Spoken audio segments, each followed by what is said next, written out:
Hi friends, நாங்கள் இன்றைக்கி நெல்லையப்பர் கோயிலுக்கு தான் போகலான்னு சொல்லிட்டு கிளம்பியிருக்கோம். நாங்கள் வந்து ட்ரெயினில் தான் வந்தோம் திருநெல்வேலிக்கு.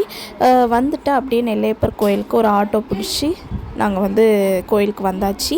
இங்கே பார்த்திங்கன்னா பயங்கர கூட்டமாக இருந்துச்சு. அன்றைக்கி வந்து சனி பிரதோஷம், அதனால் கூட்டமாக இருந்தது. நல்லா சுவாமி தரிசனம்லாம் பண்ணிவிட்டு அங்கே வந்து நாகப்பூ அப்படின்னு சொல்லிட்டு நாகமரம் இருந்தது.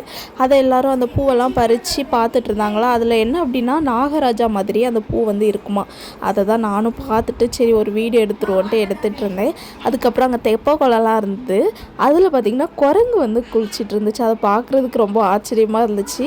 அப்படியே பார்த்துட்டு நாங்கள் வந்து அப்படியே வெளியில் வந்தாச்சு. டைமிங்கும் கரெக்டாக இருந்தது நட சாத்துறதுக்கு. அதனால் நாங்கள் கடகடன்னு வெளியில் வந்துட்டோம். அப்படியே ஒரு போத்தீஸை வந்து ஒரு ரவுண்ட் அடிச்சிடலாம் அப்படின்னு சொல்லிட்டு ஒரு ரவுண்ட் அடிச்சுட்டு பார்த்திங்கன்னா பக்கத்துலேயே இருக்கிற சரவண பவா ஹோட்டலுக்கு நாங்கள் சாப்பிட வந்துட்டோம்.